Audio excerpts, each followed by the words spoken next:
Olá pessoal, meu nome é Yolanda Silva e você está no canal Literatura e Psique. Hoje eu vou mostrar para vocês os livros que eu vou ler num projeto chamado Lendo Literatura Gótica, Lendo Gótico Feminino. Você já conhece o projeto aqui no meu canal que é Lendo Literatura Gótica Clássica, tentando ler em ordem cronológica, né? Porque alguns livros eu demorei a conseguir, então eu fui lendo aqueles que estavam na ordem cronológica, mas que eram disponíveis para a minha pessoa. E então eu comecei a estudar mais o gótico, porque eu estava escrevendo artigo, pesquisando o Fantástico. E aí eu me deparei com o gótico feminino, né? Que é um gótico extremamente especial. Então, eu vou explicar em linhas gerais para vocês o que é literatura gótica, né? Falar de alguns clássicos da literatura gótica que todo mundo precisa ler para entender um pouco do gótico. E aí depois eu vou mostrar os livros que eu vou ler nessa primeira etapa, porque esse projeto assim, nós teremos várias etapas, mas de acordo com que os livros forem chegando, a gente vai trabalhá-los. Então, o que é literatura gótica, gente? Vocês sabem que um romance, né? Nós temos o gênero dramático, o gênero da poesia, o poema, né? Que é o lírico. Nós temos as farsas, as comédias que fazem parte do drama. E nós temos a narrativa, né, que substitui o texto épico, né, que é um romance. E todo romance ele tem umas características, e essas características determinam ele numa gênese, no gênero determinado. Por exemplo, romances que se passam lá no século XVIII, XIX, né?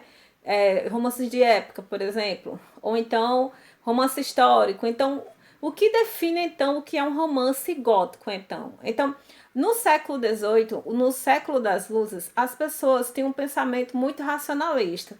E eu quero que vocês imaginem agora, né, as aulas de literatura de vocês. Vocês lembram que no início era a Idade Média, né, cantigas de amor, cantigas de amigo, cantigas de escárnio, cantigas de maldizer. Aí depois veio, né, as navegações, a descoberta da ciência, Copérnico, não sei o que mais lá. Aí começaram as navegações e aí veio o classicismo, ou seja, uma volta ao pensamento clássico grego, racional e tudo mais, em que sai Deus do centro e entra o homem, o antropocentrismo, né? Aí depois disso teve toda uma reverberação, né?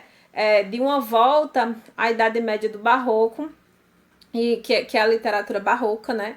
Aí depois, né, veio novamente o iluminismo, o século das luzes, em que o pensamento racional, com novas descobertas científicas, voltou, né, a ir lá para a Grécia Antiga. Então imagine só, dentro do século XVIII, né, quando chama o setecentismo, 1700 e aí por aí, as pessoas começaram a ter um pensamento racionalista voltado para a arquitetura clássica, para o pensamento clássico. E vocês têm que entender o seguinte: nessa época começaram a surgir as enciclopédias, as explicações cientificamente para tudo, né? E aí tem um homem que escreveu esse livro aqui, que é O Castelo de Otranto, de Horace Walpole, que ele simplesmente era um homem que ia na contramão de sua época. Ele não se conformava com aquele racionalismo exacerbado e ele tinha uma paixão pela Idade Média. Como vocês podem ver, o Castelo de Otranto, né, tem essa torre, essa arquitetura aqui que é totalmente... Se você imaginar esse negócio aqui com uma pilastra, como vocês Veja o puderam ver na exemplo da imagem aí, arquitetura a romana, arquitetura, né, da diferente da arquitetura greco-romana é gótica uma ligada ao arquitetura cristianismo. sóbria, né, desligada do cristianismo, claro, e voltada para o racional em si. Já a arquitetura gótica, ela veio totalmente contra isso, né? Por exemplo, como surgiu o gótico? O gótico vem dos godos, né? Inclusive, eu li um artigo maravilhoso, eu posso deixar ele aqui embaixo, que esse professor, que eu esqueci o nome dele, eu vou colocar aqui o nome dele, se eu lembrar. Ele fala muito bem sobre isso. Ele fala que Roma dominava o mundo e houve a invasão, né, dos godos, visigodos, estogordos. E eles trouxeram consigo não só a brutalidade, vamos dizer assim, ao invadir Roma, né, mas eles fizeram que os romanos entrassem mais para, né, para o interior assim do país, da Europa, construíssem grandes castelos, né, proteções e tudo mais. E nesses castelos também, né, aí já havia um sincretismo religioso E houve essa nova arquitetura que foi trazida, assim, pelos góticos, né? Por essas tribos germanas.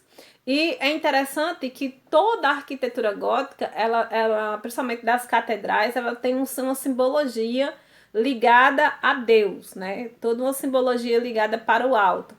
E eu tentei nesse vídeo aqui trazer esse jogo de luz e sombra, por exemplo, que não existia na arquitetura romana. A arquitetura romana é aquela coisa branca, sóbria, né? Já a arquitetura gótica tem esse jogo de luz e sombra interessante, que era uma coisa mesmo de você estar sempre sabendo que você é um ser humano, mas que vê o sombrio, né? Que vai sempre tentando levar você para fazer coisas ruins. Então, o gótico, né? De certa forma, ele expressa o homem em busca de Deus, mas sempre essa sombra o persegue. Então, Horace Walpole, ele criou, olha, em pleno século do Iluminismo, em que a arquitetura predominante era aquela que trouxesse de volta o pensamento greco-romano, Horace Walpole, em 1764, escreveu esse romance. Além de escrever esse romance, que ele traz a narrativa como espaço, que eu vou explicar para vocês, que determina o que é um romance gótico. Ele construiu o seu próprio castelo, né? Se eu não me engano, é Strawberry Hall o nome do castelo dele, que até hoje existe na França. Então, o que determina um romance gótico? Então, gente, para que um romance seja gótico, ele tem que ter em seu enredo algumas coisas específicas, tipo, primeiro, tem que ter uma moça, uma donzela em perigo, perseguida por um vilão, geralmente um vilão, que aqui a gente fala do o homem da casa, né? O patres família, se eu não me engano, ele que deveria proteger a família, ele se torna o vilão, ele que vai correr atrás para pegar a moça, para possuí-la, né? Então, assim, como acontece aqui no Castelo de Otranto, já tem resenha, vocês podem procurar aqui. Então, o espaço tem que ser um castelo, né? Lógico que aí as narrativas foram evoluindo. Como não tinha mais esses castelos medievais maravilhosos, começaram a se passar as histórias em casas vitorianas, né? Os romances góticos do século XIX já são mais nessas casas, né? Bem o sombrinho, já era vitoriano. Então, assim, além desse daí, tem que ter esse, como é que eu vou dizer? Esse habitat terrível, né? Tem que ter esse vilão, né? Que sempre persegue a mocinha. Só que esse vilão, ele vai ser freado pelo sobrenatural. Sempre vai aparecer um sobrenatural que vai tentar colocar esse vilão no lugar. Aqui é o fantasma. Mas em outras histórias, como vocês podem perceber, Carmila, a vampira de Karnstein, tem aqui também nesse canal, o sobrenatural que aparece lá, o vampiro. Drácula, o vampiro. Por exemplo, outra narrativa interessante que é A Casa das Sete Torres, também tem aqui. Eu estou citando esses clássicos da literatura gótica. Lá o que aparece é também o sobrenatural no fantasma, né? E também tem a questão da maldição, né? A maldição de um homem que foi condenado injustamente. Então, a literatura gótica sempre vai ter essa narrativa, né, que se passa nesse espaço horripilante, magnífico, grandioso, que um castelo ele é grandioso, mas ao mesmo tempo que o castelo oferece essa proteção, esse jogo de luz e sombra que expressa bem a natureza humana de ambiguidade bem e mal, também oferece o perigo, né, e o desconhecido sempre vem. Então, algumas narrativas, elas têm uma explicação, né, racional para o sobrenatural, e outras não. Então, outras resenhas que eu fiz aqui para vocês, como O Aparicionista, né? De Friedrich Schiller, por exemplo. É outro clássico da literatura gótica alemã, do imaginário gótico, do Sebo Clepsydra e a Aiteia, que vocês têm que conhecer. O Necromante, de Lorenz Flammenberg, também é maravilhoso. São clássicos góticos que estão sendo trazidos a nós, né, traduzidos para nós aqui, brasileiros, e que a gente tem que aproveitar, porque são textos que eles fazem refletir sobre essa questão se o sobrenatural existe ou não. Ou então, quando o sobrenatural ele é usado para manipular as situações. Gente, é um assunto extremamente contemporâneo isso. Mas então, e aqui o projeto Depois que eu expliquei para vocês o que é, mais ou menos, o que é a literatura gótica, como ela surgiu, eu vou apresentar para vocês o gótico feminino, que o gótico feminino ele vai ter esses mesmos elementos. E eu vou explicar para vocês com o primeiro romance da escritora que é considerada a rainha do gótico, que é Anne Radcliffe, que é uma escritora inglesa. Ela publicou esse livro aqui em 1790, né, gente? Então, quase próxima ali de Horace Walpole. E dentro do romance gótico feminino, como aqui vocês estão vendo aqui, um romance na Sicília, aqui ela foi o primeiro livro, se não me engano, que ela escreveu. Então ela traz o elemento do castelo, uma mocinha perseguida, né, pelo o patriarca, né, por quem deveria proteger. Mas também ela traz um elemento interessante, né, que a moça também é perseguida por uma mulher da família que tem poder, né, sobre a casa, que é uma coisa que o gótico feminino traz, que a perseguição à mocinha não é só feita pelo o homem, né, pelo patriarca sanguinário, não, as mulheres também são.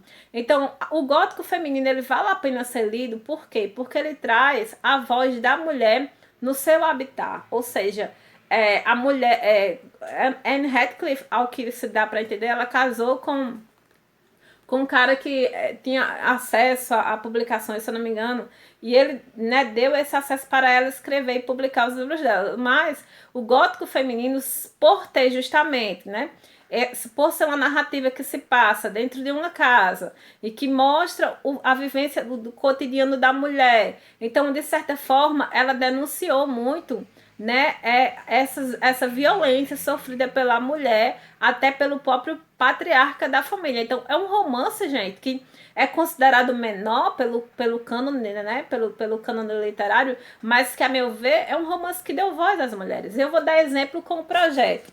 Aqui eu já li, né, Úrsula.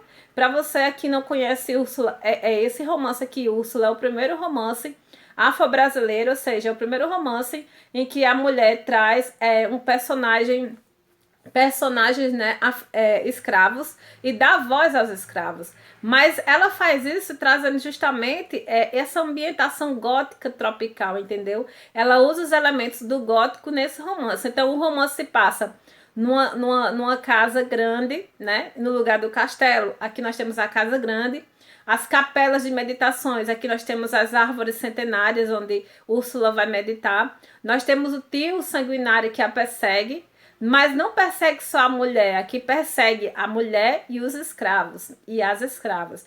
Então, um romance que usa esse gênero, né, essa forma que é a literatura gótica, para dar voz ao negro e à mulher. Olha que grandiosidade essa escritora aqui conseguiu. Então, neste momento, esse foi o primeiro romance já lido lendo gótico feminino aqui no canal Literatura e Psique. Já tem resenha no canal. O segundo livro que nós vamos falar, que do Lendo Gótico Feminino, é esse romance que na verdade é um romance de formação. E aqui eu vou na resenha explicar o que é um romance de formação para vocês. E um romance de formação com elementos góticos. Como é que a escritora traz o elemento gótico como forma de empecilho para que o caráter da personagem em formação seja testado. Maravilhoso. O terceiro romance que nós vamos ler é justamente esse aqui, que é um romance na Sicília de Anne Radcliffe. Por que eu não comecei pela Gênese, que deveria começar por esse? Porque, gente, eu só tenho traduzido pelo Clube de Leitores Pedra Azul, então eu tive que esperar comprar a caixinha do Clube de Leitores e trazer esse daqui para mim. E eu espero que eles publiquem o italiano também, porque o italiano é o romance mais importante no sentido de consolidar o gótico feminino no mundo, né? Anne Radcliffe. E também Clara Heve, né? Que eu não sei se tem alguma coisa traduzida. O segundo livro, o terceiro, né? O quarto, no caso, que nós vamos ler é o Confessionário de los Penitentes Negros, que é em espanhol, de Anne Radcliffe, que eu não encontrei, que se eu não me engano esse aqui é outro título para o italiano, gente, me corrija se eu estiver errada, mas vamos ler essa novela aqui, né, e eu queria muito, né, que a Pedra Azul lançasse, mas quando lançar a gente vai ler e vai resenhar aqui. E por último, a gente vai, nessa primeira etapa, né, do Lendo Gótico Feminino, nós vamos ler Os Mistérios de Udolph, né, volume 1, desculpa, de Anne Radcliffe, como vocês podem ver. Olha essa capa maravilhosa. Gente, a Pedra Azul traduz esses livros de uma forma maravilhosa. Então, esse romance, Os Mistérios de Udolph, temos 2 volumes, né? 2 volumes. Então, neste primeiro momento, que eu acredito que vai até o meio do ano, nós vamos ler esses 5 romances. Já lemos 2, né? No caso, nós lemos 2 romances. E vamos continuar lendo o gótico feminino. E eu vou continuar trazendo resenhas, tá certo? Do gótico, lendo literatura clássica gótica, como eu venho fazendo há 1 ano, né? Há 1 ano que eu faço esse projeto aqui no canal, que eu tento ler pelo menos uma vez a cada 2 meses um livro de literatura gótica. Mas no momento a gente vai lendo agora se dedicar ao gótico feminino, porque eu acho que toda mulher tem que ler esses livros. Então, gente, sejam bem-vindos ao meu projeto Lendo Gótico Feminino e maravilhosamente bem acompanhada durante esses próximos 5 meses. Então é isso. Tchau para vocês. Até a próxima.